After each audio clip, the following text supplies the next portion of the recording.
Hi friends, welcome back to our channel. This is lifestyle by Priya. இன்றைக்கி இந்த வீடியோவில் பார்த்தீங்கன்னா தமிழ்லைன்லேயே பார்த்துருப்பீங்க, மார்னிங் எந்திரிச்சோன்னு சமைக்கிற யூஸ் ஆகிற ஒரு யூஸ்ஃபுல்லான 5 டிப்ஸ் தான் சொல்ல போகிறேன். எந்தவித டென்ஷனும் இல்லாமல் மார்னிங் எப்படி பீஸ்ஃபுல்லாக சமைச்சு முடிக்கலாம் அப்படிங்கிறதா சொல்ல போகிறேன். டிப் நம்பர் 1 என்னன்னு பார்த்தீங்கன்னா, நைட்டு டின்னரெல்லாம் முடித்ததுக்கப்புறம் கிச்சனில் எல்லா ஒர்க்கும் முடித்ததுக்கப்புறம் கவுண்டர் டாப்பை வந்து எப்போவுமே க்ளீன் பண்ணி விட்டுட்டு அடுப்பையெல்லாம் நல்லா கழுவி வச்சுட்டு அதுக்கப்புறம் தான் நம்ம தூங்க போகணும். அப்போ தான் மார்னிங் எந்திரிச்சோடனே நம்மளுக்கு கிச்சனுக்குள்ளே வந்தோடனே ஒரு பீஸ்ஃபுல்லான ஃபீலிங் இருக்கும். குயிக்காக சமைச்சு முடிச்சிடலாம் அப்படிங்கிற ஒரு தாட்டும் இருக்கும். இல்லைன்னா பார்த்திங்கன்னா சிங்கில் கொஞ்சம் பாத்திரம் அடுப்பை கழுவாமல் அப்படியே அங்கேயும் மெஸ்ஸியாக இருந்தால் நம்மளுக்கு கிச்சனுக்குள்ளே வந்தோடனே ஐயோ ஏன்டா சமைக்கிறோம் அப்படிங்கிற மாதிரி தான் தோணும். அதனால் கண்டிப்பாக நைட்டு சிங்கில் இருக்க பாத்திரத்தையெல்லாம் கழுவி வச்சுட்டு கவுண்டர் டாப்பை ஃபுல்லாக க்ளீன் பண்ணிட்டு தான் நம்ம தூங்க போகணும். அப்போ தான் மார்னிங் எந்திரிச்சோடனே நம்ம குயிக்காக ஒர்க் முடியும். டிப் நம்பர் 2 என்னன்னு பார்த்தீங்கன்னா, இந்த ஒரு வாரத்துக்கு தேவையான மாவை நம்ம வந்து அரைச்சி வச்சுக்கணும். தோசை மாவாக இருந்தாலும் சரி, இட்லி மாவாக இருந்தாலும் சரி, இல்லை ஆப்பத்துக்காக இருந்தாலும் சரி, இல்லை சோளம் போட்டு கம்பு போட்டு எந்த மாவு வேணாலும் நம்ம 1 வீக்கு தேவையானதை ரெடி பண்ணி வச்சுக்கணும். அப்போ தான் மார்னிங் வந்து ஒவ்வொரு டைம் லேட் ஆனாலும் நம்ம எதுவுமே தோணலை சமைக்கிறதுக்கு அப்படிங்கும்போது வந்து என்ன சமைக்கணும் தெரியல அப்படிங்கும்போது வந்து நம்மளுக்கு குயிக்காக எடுத்து ஒரு தோசையோ இல்லை இட்லியோ ஊற்றி வைக்கிறதுக்கு மாவு நல்லா ஹெல்ப்ஃபுல்லாக இருக்கும்.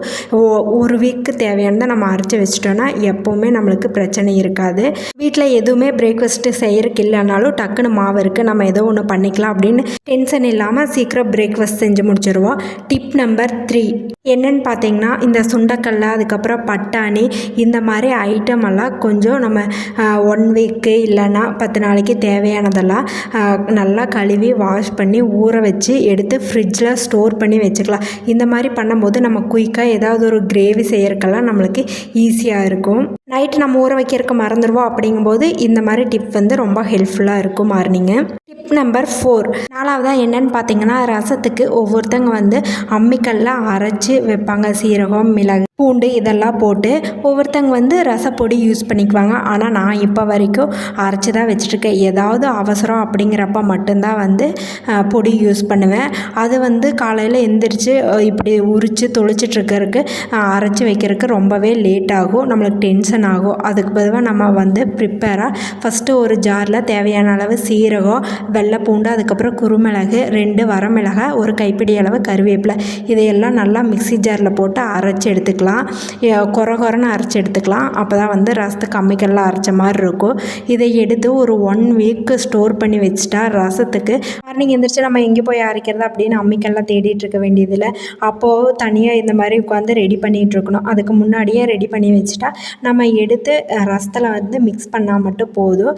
இது ரொம்பவே ஹெல்ப்ஃபுல்லாக இருக்கும். ஒரு நிமிஷத்தில் ரசமும் ரெடி ஆயிரும். நம்மளுக்கு எந்தவித டென்ஷனும் இருக்காது. சீக்கிரம் அன்றைக்கி ஒரே ஒரு சாப்பாடு ரசம் மட்டும் வைக்கிறேன் அப்படிங்கும்போது இந்த டிப் ரொம்பவே யூஸ்ஃபுல்லாக இருக்கும். இதை வந்து ஒரு கண்ணாடி பவுலில் போட்டும் கூட ஸ்டோர் பண்ணிக்கலாம், இல்லைனா இப்படியே பிளாஸ்டிக்கில் கூட ஸ்டோர் பண்ணிக்கலாம். 1 வீக் அப்படியே இருக்கும். அடுத்தது டிப் நம்பர் 5 என்னென்னா, கண்டிப்பாக இது எல்லாத்துக்குமே யூஸ்ஃபுல்லாக இருக்கும். வெங்காயம், பூண்டு, இஞ்சி இதை 3ஐயும் உரித்து ஃப்ரிட்ஜில் ஸ்டோர் பண்ணி வச்சுட்டா நம்ம எப்போ வேணாலும் எடுத்து யூஸ் பண்ணிக்கலாம். இது 3மே ரெகுலராக நம்ம யூஸ் பண்ணுறது தான். இதுதான் பெரிய வேலையாகவே இருக்கும் மார்னிங் எந்திரிச்சு வெங்காயம் உரிக்கிறது.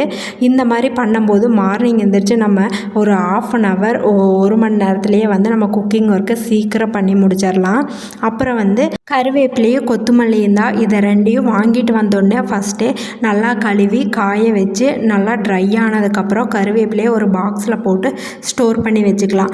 அப்புறம் கொத்தமல்லியை பார்த்திங்கன்னா எடுத்து கட் பண்ணி அதையும் ஒரு பாக்ஸில் போட்டு ஸ்டோர் பண்ணி வச்சிட்டோன்னா நம்மளுக்கு அந்த நேரத்தில் சமைக்கிற டைமில் போய் அதை கழுவிட்டுருக்கணும், காய வைக்கணும் அப்படிங்கிற ஒரு அவசியம் இல்லை. அதில் இருக்க மண் இருக்கோ அப்படிங்கிற நம்ம ஃபீல் பண்ண வேண்டியதும் இல்லை.